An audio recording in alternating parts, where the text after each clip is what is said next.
Welcome everyone. My name is Reem Iftikhar and I'm leading today's All of Storytime. Welcome back everyone. Hope everyone had a great Ramadan break and for those who have started their summer, congratulations on finishing your school semester. And I still have a week, but it's almost here. I can feel summer. I'm just gonna introduce my co-leader, Mariam, if you want to just introduce yourself. Hi, I'm Mariam, and I'm going to be the co-leader for today. So I'm going to be working with Raneem.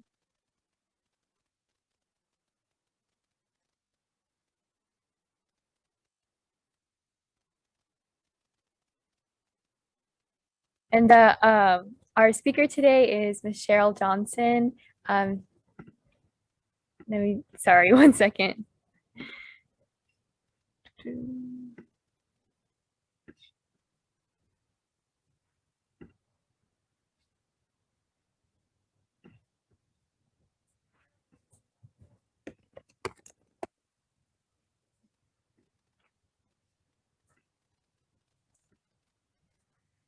Sorry for the delay. I'm having some issue with the... All right. Okay. Okay, so yeah, once again, everyone, thank you for joining. Our main speaker is Michelle Johnson. She's the assistant to director at CARE LA, and she works on outreach and building bridges outside our community. She also educates and empowers the American Muslim community through social activism, participation, and interaction. She's very passionate about social justice, community outreach, and her faith. And she converted to Islam after a trip to Egypt as an adult. And we're going to be exploring her story more. She's going to be telling us about her life and lessons that she's learned. And I hope everyone finds it interesting and that uh, that the stories that Ms. Johnson shares with us is very interesting to everyone. I just wanted to gonna pin Sister Sherrel, and feel free to introduce yourself. Assalamu alaikum. Yep, I was born and raised here in Southern California, so I'm basically a Valley girl, but I never spoke like that. I live in Long Beach now, and I'm just really happy to be here with you. Inshallah, I hope you all are happy that I'm with you. Thank you for introducing yourself. So we're going to start with the icebreaker. We're going to go to Mariam. Okay, so for our icebreaker today, we just wanted everybody to share their favorite quote, since today we're going to be talking a lot about like different impacts like that come with like your life and stuff like that when you go through different events. So we're going to be talking about like resilience and going through hardships. So we just wanted everybody to share their favorite quote and maybe how it helps them get through a hard time.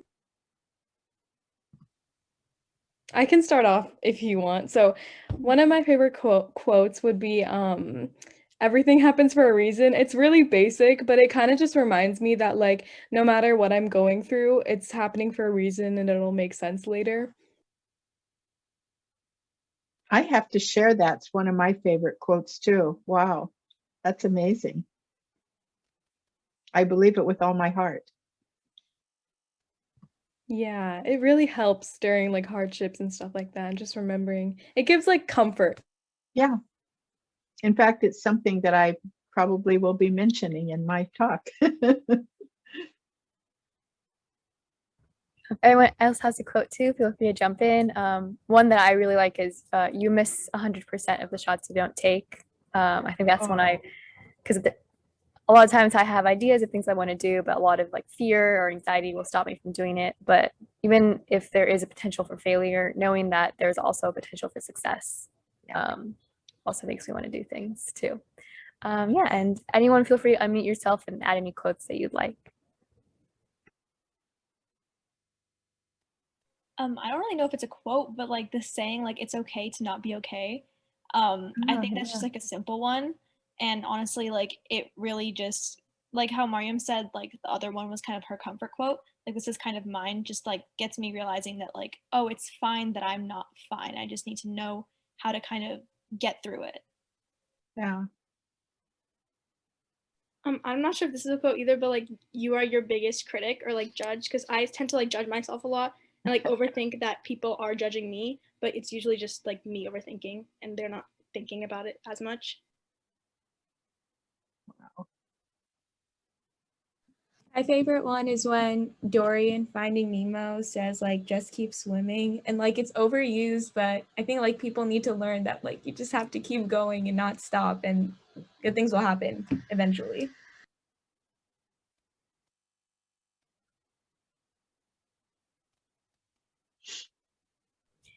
I've looked at really liked everyone's quotes that shared so far. Anyone want to do one last one? If not, we can move on. But I think there's some in the chat, Raneem, if you want to read out loud. okay, I can read that. 1 second. Okay, so we have from Zaid, in life you always see the darkest days before sunshine. Polo G, I like that one. From Leanne and Sumaya, we have it does not do to dwell on the past, but to dwell on the future. Dumbledore, I like that. If you guys feel comfortable, yeah. Yes, I have Mariam introduce the first question, and we're gonna jump into the interview section. Cool. Okay, so on the topic of like quotes that help us get through stuff, can you please describe a life-changing moment and how you think it has made you who you are? That was a question that really made me think, and it took me way back in my life. I mean, honestly, it was when I was about 7 years old. It was the thread that started where I ended up now. It's really amazing when I started thinking about it. I was about 7 years old, and I visited my grandparents who ran an orphanage, and they were the caretakers there. And the children in the orphanage were around my age. And I remember I visited them. I would go on the weekends sometimes and stay with them. And I went to visit them. And when I came out, I was dropped off, and I came out onto the playground, which was kind of up in the mountains. And it was a dirt playground with a swing set in the middle of it. And when I walked out, I saw this little African-American child on the swing set standing there crying and just sobbing and crying. And all the kids were standing on the edge of the playground, which was all dirt, and they were laughing at him. And they were all children of pretty much white children, if you will. And they were laughing. And I came out, and I kind of had an attitude from the time I was very young. And I just, what are you crying for? And he goes, they have my shoes. They have my shoes. And I said, well, just go get your shoes. Don't stand there crying. You know, even at 7, I was kind of bossy, I guess. And he kept crying. And all of us kids were barefoot, you know, dirt playground, barefoot. So I marched over, picked up the little boy's shoes, ran over to the swing set and gave him his shoes and said, here. Then once I got back to him, I realized why he was crying and wanted his shoes.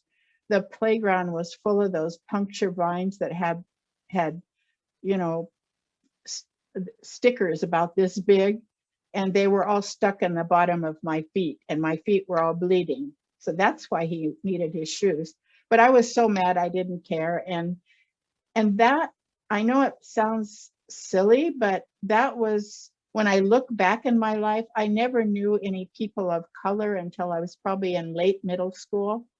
When I look back at my life, I realized that was that sense of justice that was in my heart, in my soul, that Allah put in my soul. Now, at the time, I didn't think anything about color or race or anything like that, but I realized that that's who I am. That's the person that I'm to be. And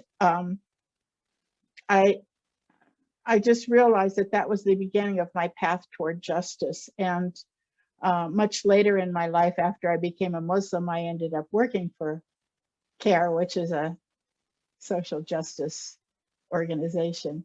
But there's a thread throughout my life that really had an impact on me, but I didn't realize it at the time.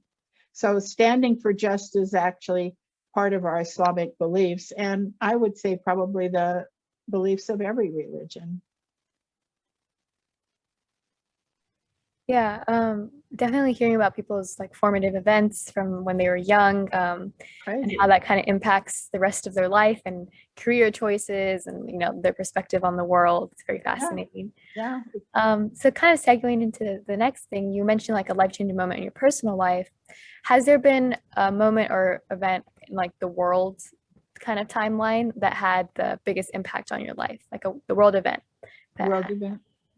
I think, and this goes along with that thread, I think that probably the world events that really had an impact in my life is the civil rights movement that was back.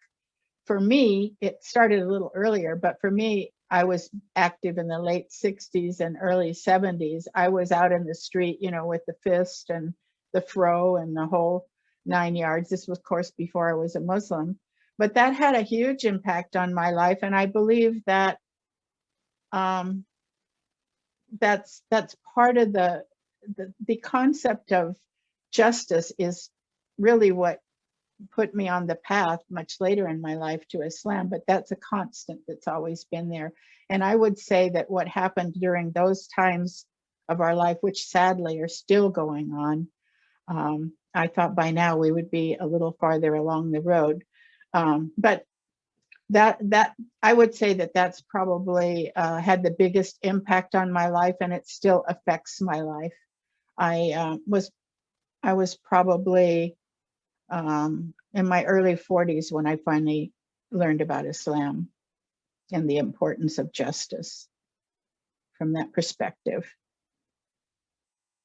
Yeah, I really like that. And I feel like it's kind of relatable to like a lot of us here as like the protests from last summer after the murder of George Floyd. A lot more people have been involved with civil rights. So I feel like those movements really do inspire people. So thank you for sharing that. That was really Yeah, interesting to hear you talk about, yeah. especially from the perspective of like the civil rights movement in the 60s. And kind of on the topic of, you know, protesting and being a part of a movement, how do you define resilience? And like when you're going through a hardship or whatever, just how do you define resilience? Yeah, I had to really think about that. I think of myself as a resilient person. I guess the phrase that comes to me that kind of that explains how you can be resilient is it's not what happens to you that's important, it's how you respond to what happens. And you know, Allah gives us opportunities to learn best ways to respond to what's happening in life. You know, it kind of alludes to what you were saying earlier. And whether it's big or even small, these happenings are ultimately, I believe with all my heart, they're ultimately for our good, depending upon how we respond to it. It probably sounds silly to you, but I've gotten to the point in my life where if I drop something on the kitchen floor and make a mess, I go, okay, what am I supposed to learn from this? You know, so there's little tiny things like that, but then there's big things too. And if you take the time to look at things that way, what should I be learning from this? Why did Allah put this in my path? Then to me, that's how we bounce back. You know, that's how we can learn how maybe we could respond even better, maybe taking what I call the tools out of our toolbox and using the things we've already learned on how we could do it better next time. And of course, I think the most important thing is to keep a positive attitude regardless of what happens, because the truth of the matter is that everything that's put in our path can ultimately be for our good. And remember, just because a person is older doesn't mean that they always remember this.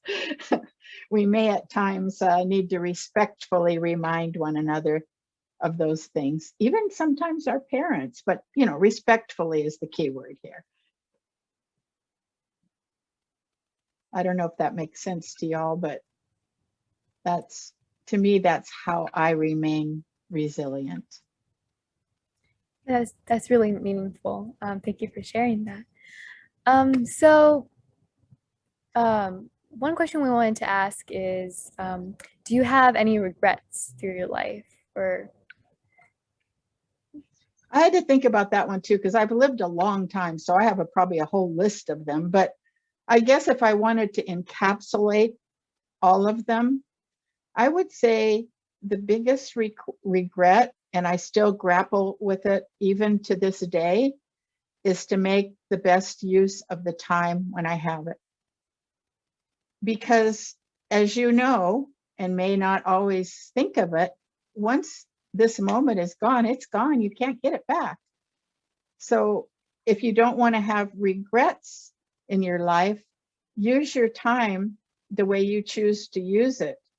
And the other thing is how and who you spend your time with and where you spend your time are also a part of that thing. You don't want to have any regrets when you look back, and because let's face it, who you are and what you do with your time, you know, who your friends are, how you deal with your time, say on social media and that sort of thing, that's a reflection of who you are. And so it's good to not have any regrets about that, you know, to not to have to look back at your time, your life and say, oh God, I wish I'd have done that. I wish I'd have done that. I feel really blessed because I became a Muslim in my early 40s, and I did a lot of stuff that I thank Allah that I've been forgiven for. And so from that point on, I tried to make much better use of my time and use my time for good and for positive things. I don't know if that's helpful or not, but I think when one is younger, they don't realize that the time is gone, and we don't know how long we're going to be here. I just heard a khutbah today. We don't know. Tomorrow might be this might be our last moment. So how do you use your time? Yeah, that's such a good response. Like, it's so easy, especially nowadays with social media and all of that, to be caught up in something random that doesn't even matter. So I think that's so important to remember. And I don't do social media, by the way, because I do not want to know what's going on. Okay, so for our next question, we were wondering, what can our team participants learn from your life experiences, and what advice would you give to the younger generation? Probably you guys could give me more advice than I can give to you, but I guess in view of my thread through my life of social justice, racial justice, you know, just that justice thread being there, I would say that if it's possible for you, when you see something or know of something unjust that's happening, if it's possible, you know, stand up on for the justice. You know, like it depends on what it is, and that's regardless of who may be affected. I mean, this is a thread in our faith. So I'm saying this across the board, but it's also a part of our basic faith. If you see something, do something about it. If you can't do something, at least speak up about it. And if you can't, then at least hate it in your heart. You know, that's a basic tenet, right? But you can take that on a broader scale, and especially now, because you all are going through kind of the same thing I went through from a justice standpoint back in the 60s and early 70s. So you're kind of going through another reiteration of the social justice movement, right? So I would say be brave, speak for justice, stand for justice, educate others around you about justice, and think about how you'd feel if whatever's happening was happening to you or someone that you really care about. You know, what would you want them to do? I know that's kind of broad and it depends on what it actually is, but injustice can be, you know, on a small scale, and it could be on a grand George Floyd kind of scale too.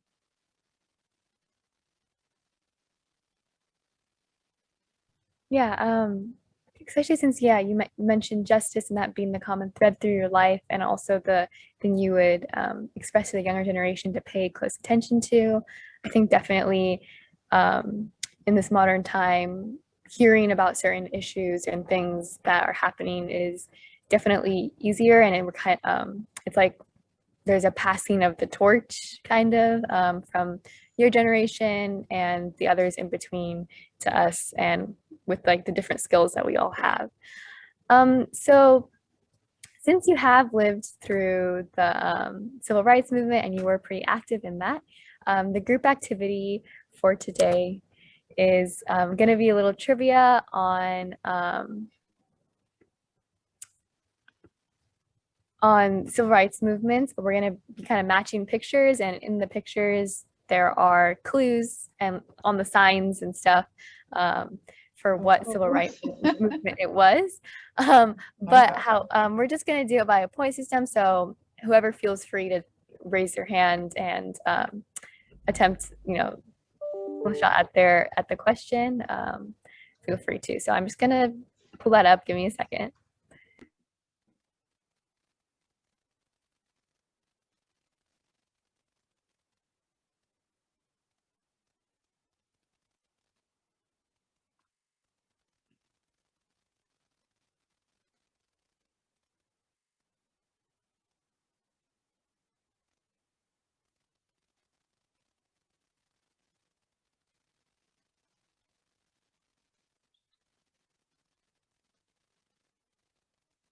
All right, can everyone see my screen? Yes. Okay. I'm gonna start, and yeah, there are a lot of clues on the pictures. Do you want everyone to write their answers in the chat? Yeah, or should we?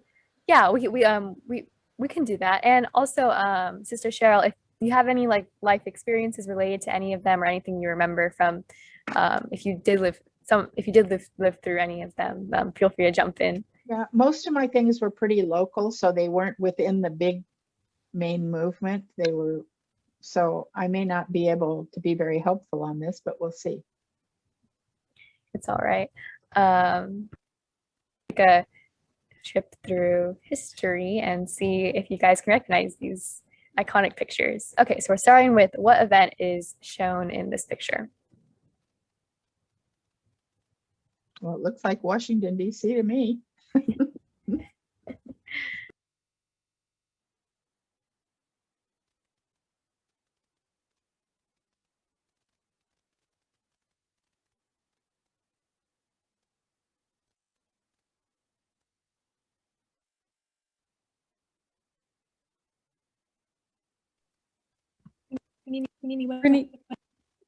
I think you're muted. Okay, sorry. Yeah, everyone who replied in the chat is correct. I guess mostly everyone. And yeah, this is the March on Washington. Does anyone remember why there was a march on Washington? Feel free to unmute and also talk if you want to.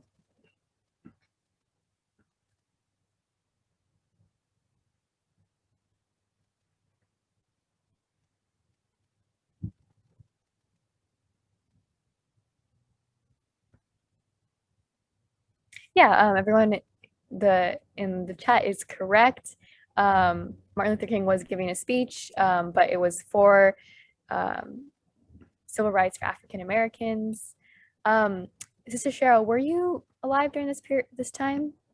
Or I was born in 1942. Oh. I'm an old auntie. Yes.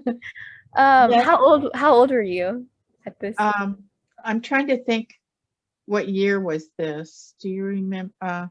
I know that in the early civil rights, I was just got married and had my first child in 1964. I had my first child in 63 and the second one in 64. And I always said that it's a blessing that I was having children and not in the streets at that time. Otherwise, I probably would be in jail or dead. Because I was pretty adamant. So I wasn't in the streets in the very early part. I was just vocal, within my community. Because I was a mom, I was just having my babies then. Oh yeah. So yeah, a lot of people were at different stages of life. There was a lot of young activists at that time. Yes. You mentioned you were active in the 70s, correct? Or The late 60s and early 70s, but it was, more local things like what we're doing now. Now, one of the men who marched with Martin Luther King, Reverend James Lawson, is in the Los Angeles area. And when I was doing community relations many years ago for CARE, I often interacted with him in the interfaith community, and he was an amazing man. If you go back and look at old films and everything, Reverend James Lawson will come up, and he was a very peace-loving, came from a place of peace and justice rather than being like the Black Panthers were, like, in the street like this, which probably would have been the direction I was at that time. But then I learned that wasn't the best way to go. yeah, there's definitely a lot of conversation about the different types of activists. Exactly. Okay, so we have another set of pictures. There are some clues in the pictures on what this is, what event is shown in this picture. Nope.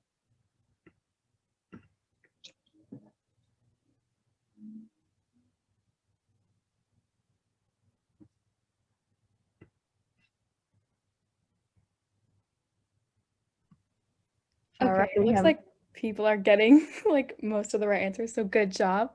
Can anyone explain why there were bus boycotts? You can go type it in the chat or you can unmute.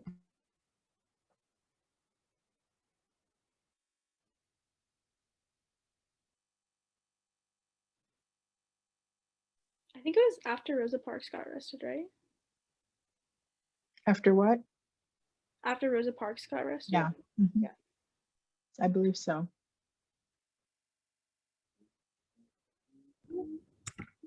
Yes, it was the Montgomery bus boycotts. It was triggered by Rosa Parks' arrest and also just the big inequalities that were very obvious in bus seats. You'd have to get up for someone who was white if they wanted your seat. And next one was what event is shown in this picture. Sorry to interject. I think Sister Sherrel, you might answer this question someone had for you in the chat. Why are they going on the bus if they're trying to boycott it? That's interesting. I don't know, honestly. Or what was the overall purpose of the boycotts? Yeah, I remember it happening. Maybe so that they could give up their seat to a Black woman.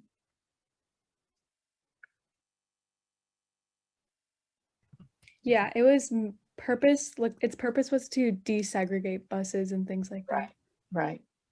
And in this picture here, I don't know what he looked like when he was young, but James Lawson is probably here in this picture. Does anyone recognize anyone else in this picture?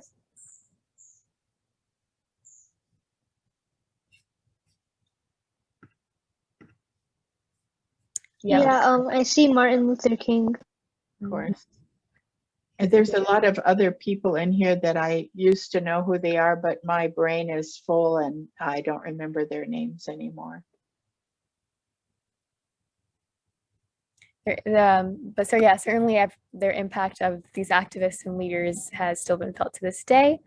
So this is the Selma to Montgomery March. This is also part of the 60s civil rights movement. Yeah. Okay.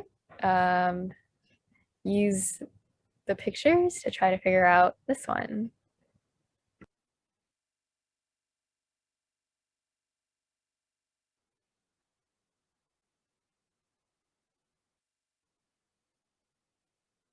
Oh, yeah.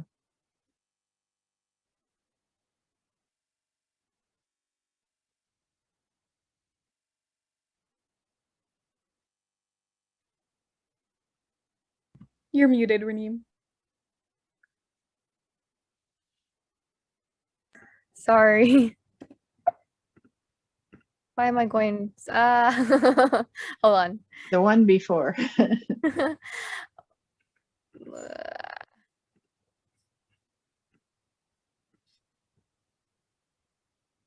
where?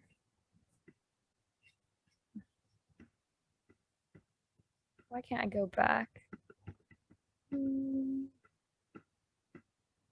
Okay.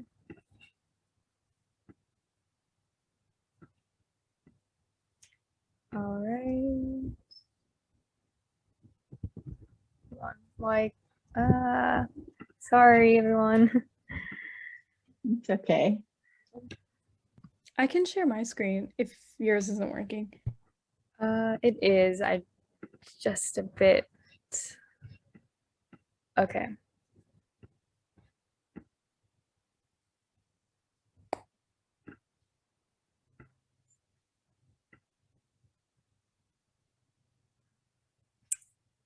Okay. We're back on here. Everyone can hear me, correct? Okay.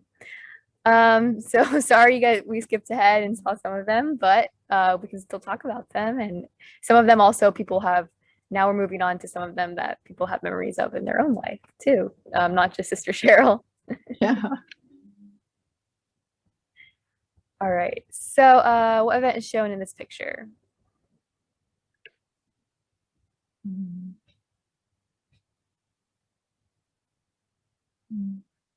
Yep. See. The main distinguishers of that is the signs. I can't breathe was I can't breathe. a very big call and slogan during the George Floyd protests.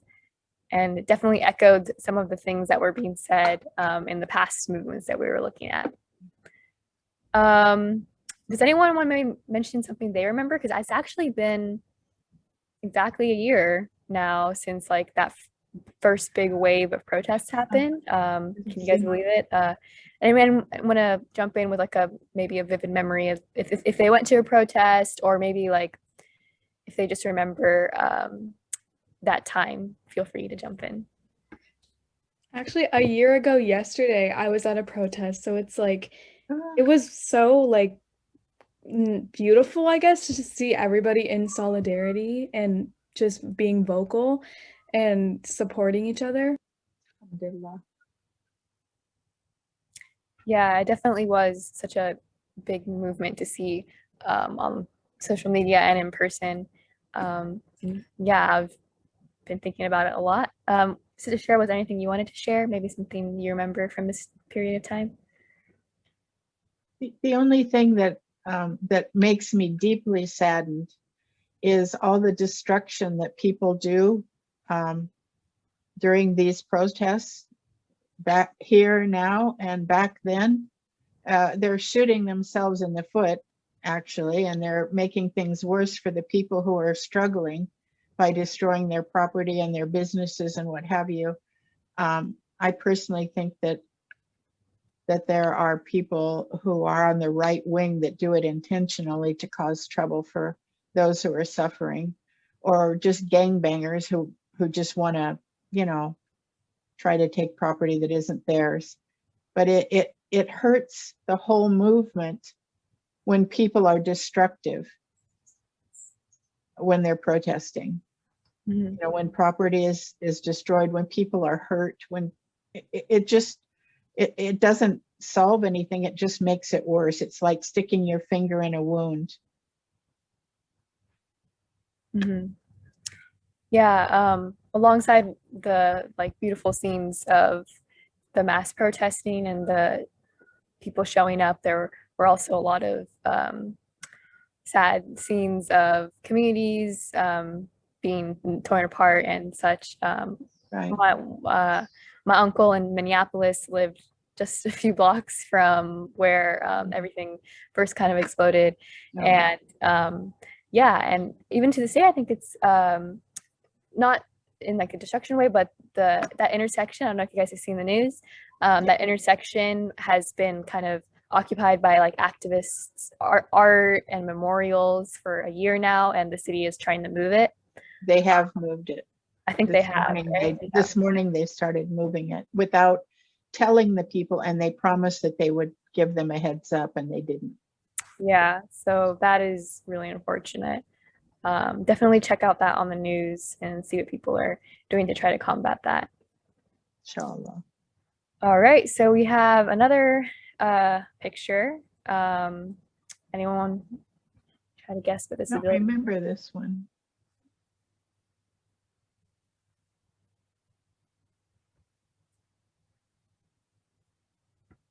Yeah, it'll probably be. Right, we have most people correct. It was the run with Ahmed Arbery. This happened, well, the outrage over it and like the news of it happened before George Floyd's Right. death. And a lot of people said there was kind of like a domino effect happening at that time. If you guys remember, it was like late May and then June, there were just so many news coming out of a lot of unjust killings, and Ahmed Arbery was one of them. Anyone remember like what exactly about his case that people were very rightfully outraged about?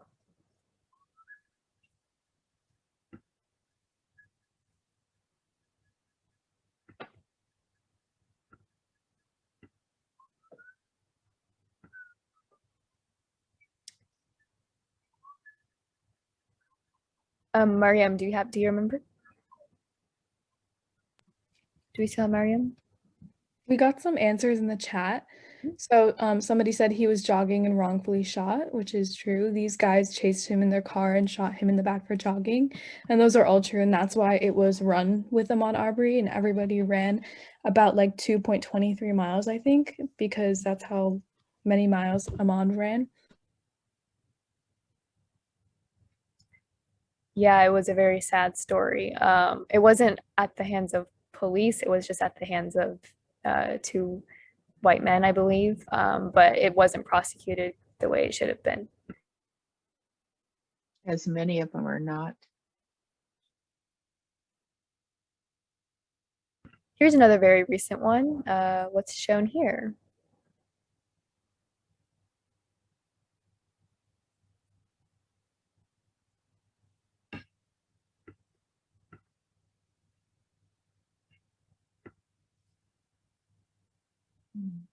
Looks like A. Mm-hmm. Yes, the protests for Palestine. Has anyone attended any of them? I have. More than one period of time. Yeah, this is such an ongoing thing, but recently, because of the events that happened in Jerusalem, if you've heard about it, there were a lot of protests around the world, a lot of anger and outrage.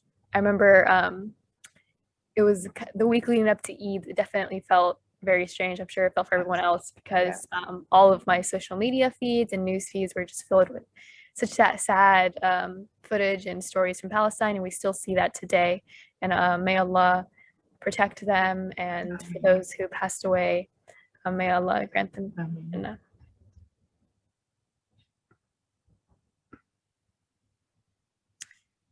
What is shown in this picture?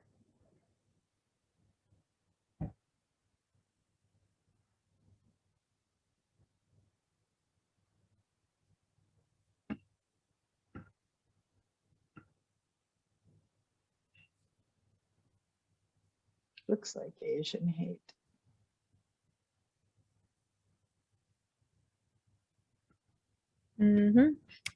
C, the main thing telling us that is that racism is a virus, and the Stop AAPI hate, that definitely people have been talking about it for quite some time, since a year now with COVID and a lot of racism to Asian Americans and Chinese Americans, blaming them for the virus.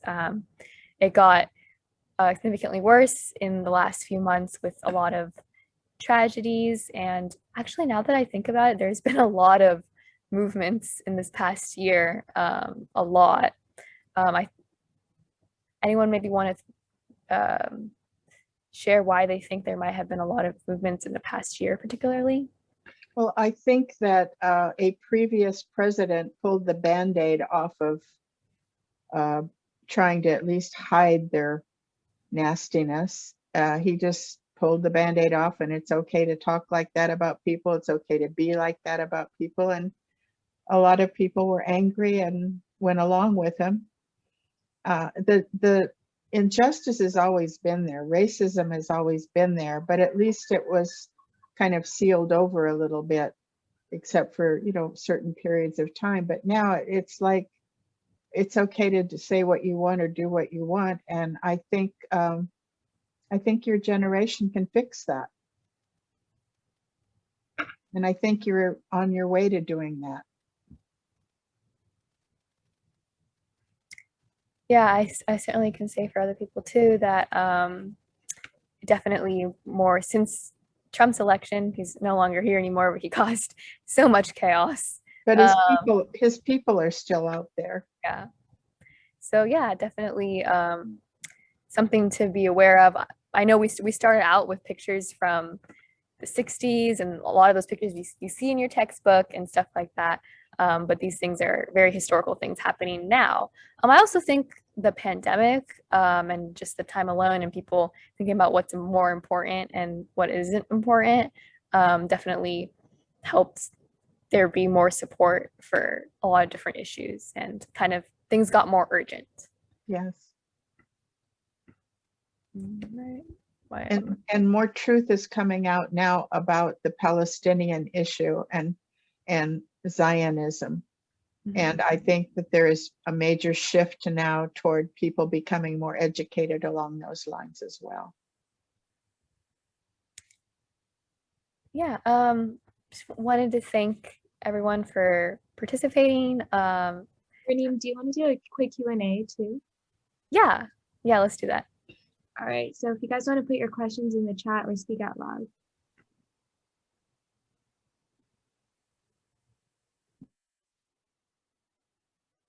I have a question, but Sister Sherrel, what was your background in education and in schooling? Like, what were your favorite subjects or in college?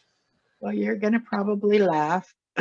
Early in my college, I majored in physical education, and I only did that for a couple of years and then got married and did that. But when I went back to school, art was another thing that was important to me. I was raised in the construction industry and I went into interior design. I was an interior designer for over 20 years in residential design. And after I went to Egypt and found out about Islam and became a Muslim, I know that Allah loves beauty, don't get me wrong, and that he loves, things to look organized and beautiful and so on. So don't think I'm against that. But when I became a Muslim, I realized that that was, for me at the time, too fluffy, and that I really wanted to pursue my passion in racial justice and social justice. And that's when I started volunteering at CARE. I ended up being on their board of directors for a while. And then after 9/11 came on as a staff member. So that's kind of the path that I was on. So I still to this day need to balance my left brain and right brain in order to be happy. Mariam, do you want to ask the questions in the chat? I think we have like time for maybe 3 or 4. Of course. Okay. So somebody asked, how did you become a Muslim? Well, I'll try to make it really quick. I was studying, I was with a group of a church that believed in God, but all denominations were, welcome. Jesus, of course, was a focus too, but there were some people who believed in the Trinity, some who didn't. But they all believed in holistic healing, and that's a big passion for me. And so I ended up going to Egypt with a group of alternative healthcare professionals to study ancient healing arts. I'd never, back then in the mid-'80s, I'd never heard of a Muslim.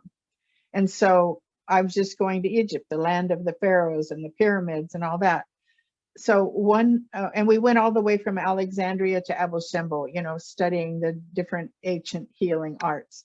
One morning I got up early and I was sitting there before the Fajr, and I heard the call to prayer. I heard the adhan in one village after another, and it did I get goosebumps every time I talk about it. It did something in my heart, and I didn't know what it was. And I went to one of the tour guides who was Egyptian, but he happened to be a Christian. And he said, oh, that's the Muslims call to prayer. They pray 5 times a day. He wasn't disrespectful or anything like that, but he didn't go into any detail. So when I came back to the States, I started secretly reading about Islam.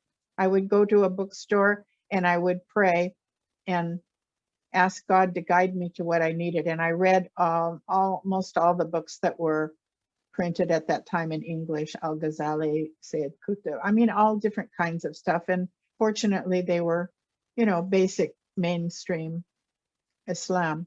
So I read for 2 years about Islam and realized that that was, based upon justice. And I ended up working for some people in the design business that happened to be Muslim. So that was kind of the thread that got me there. And then when I decided I wanted to become a Muslim after I met an Islamic family, they took me to Garden Grove Mosque where I met Dr. Siddiqui and Sister Khalida. And I took my Shahada with him and became a Muslim. And I have to say that we're not perfect. I had this idealistic idea about Muslims and racism and how it was our religion is perfect, but the people aren't. And it was then, back in the late 80s, I realized that Muslims are racist too. Think about it, your different cultures and the different masajid and so on. So be careful of that. Be careful of that. And because I was an old white auntie, they accepted me and, kind of lifted me up and carried me along. And then I've just done a lot of studying and reading and what have you. But I was shocked to learn that cultural racism exists in Islam. One masjid is mostly Desi, the other one is mostly Arab, the other one is African American, the other mostly. It's getting better now, but back in those days, it was pretty segregated, if you will. So I'm glad you asked that question because I wanted to bring that to this generation's attention if you weren't aware of it. Yeah, I think that's so important to talk about and share and recognize our own faults within our community and culture. So thank you for sharing that. And I really liked your story. That's so beautiful. I hope I didn't take too long. No, you didn't. No, you're good. You're good. Don't worry. And then just for one last question, share a fun fact about you. So, a fun fact? Yeah. Okay. All right. When I was in college, I used to race sport cars. I did slalom racing. Really? Yeah, so don't be trying to mess with me when I'm in the car. That's so cool. Oh my gosh. Yeah, and I used to ride motorcycles, dirt bikes. Wow, you are so cool. You are so cool. Well, no, I don't know if I am now, but I still have a problem with keeping my car under 80. Don't do that. It's not nice, not good.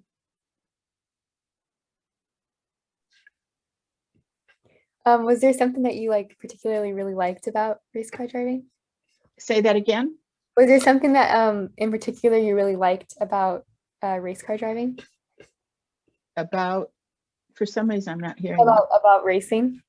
Oh, going fast. I mean, it's a challenge. I mean, it's one thing. I used to make fun of people who just could, do just go straight and race, It's one thing to do that. I said anybody can stick their foot in it and go fast, but it takes skill to do the curves and do the turns. And so that's the kind of racing that I like. And when I get in a place where they have curves, where I can power around the turn and everything, I get a little bit excited. I have to be careful though, because I don't want to break the law. But I was in a group when I was doing interfaith work, and I was with a group of mostly law enforcement, and someone asked me a question relating to this. And I go, yeah, my car tips over under 80, and you should have seen whiplash with all the policemen in there. I said, I'm just kidding.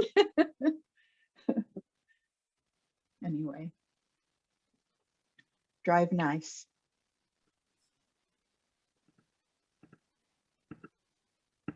And I don't ride motorcycles anymore because, in fact, I stopped riding after I became a parent, because I thought that as a mother, I would need both of my legs, and I didn't want to take a chance.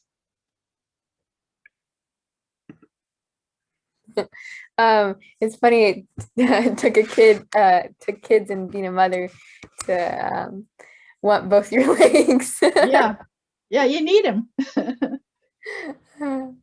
Anyone have any last questions? I think we will be wrapping up soon. Oh, Zaid had asked, did you ever crash? Did I ever crash? Yep, I did. And it wasn't because it wasn't my fault, and it wasn't because I was racing. But I at the time I was driving a Porsche, a 1961 Porsche, which has a rear engine, and a car. I was going about 55 or 60, and it was on a road, a road out in the open, and somebody from a side road pulled out right in front of me, and I had to slam on the brakes, and I did a 360, and we ended up. That was a tough one, and then I've been in a couple of crashes. Not too long ago, I was sandwiched between a truck and a car in the fast lane on the freeway, and my car was total. But I've never crashed when I was racing. That probably says something about your skill at racing. I'd love to see that. I did crash on my motorcycle once, though. I was trying to keep up with the big boys, and I hit some sand, and the bike slid out from under me, and I crashed, and the handlebars hit me, and it was pretty painful, but I wasn't hurt terribly bad, mostly my pride. So don't try to go beyond your level of expertise. I guess that's another good thing to remember as advice for us. And I think we had someone ask what was the fastest that you... The fastest I've ever driven? I was out in the desert. I just wanted to see how fast my Austin Healey would go, which you probably don't know what it is, but it's a 2-seater English sport car. I think I got it up to about 130. I just didn't want to blow the engine out. I wasn't sure how fast it could go. Sounds like a very thrill to be in a fast car like that. I've never even thought about racing, but you're making it sound very interesting. Well, I was my father's only son, I guess. I had a younger sister, and when I was 15 years old, he had me out in the car tearing down the engine of my 50 Chevy and cleaning the parts and putting it back together again, because he didn't want me to be taken advantage of as a woman and not to know about cars. But I still liked girly things and all that too, dressing frilly and all that stuff. So I feel blessed that I got to learn both sides. Yeah, it's really remarkable that your dad wanted you to know Yeah. Given the And time. he also taught my daughters and my grandchildren, my oldest grandchildren, before he passed away. He also taught them about cars and how to change a tire. And back in the olden days, we had spark plugs. Now everything's computerized, but we learned how to do those things. Yeah, suddenly I'm reminded that I think I need to learn those things as well. Okay, so we are nearing 5:30. That was a very fascinating end to the session. Just wanted to thank everyone, mostly with Sister Sherrel. Again, so much thank you for sharing your story, for participating with us, and hope everyone enjoyed the session today. Do we have Thank you for having me. I appreciate it, and I want you to know that you all lift my spirits. Thank you. Oh, we enjoyed it so much, and it was so cool learning more about you. Don't tell. I won't. I'll never. It's our secret, guys. Okay. Olive Community Services is a 501c3 nonprofit organization based in Southern California that provides culturally appropriate services to seniors, their family, and the community. Through its physical and virtual interactive programs, Olive engages participants in a variety of ways that promotes health and well-being. To learn more about Olive Community Services, to get involved, or to make a donation, please visit www.olivecs.org or email info@olivecs.org. Be a change maker, and together, let's live, learn, and thrive.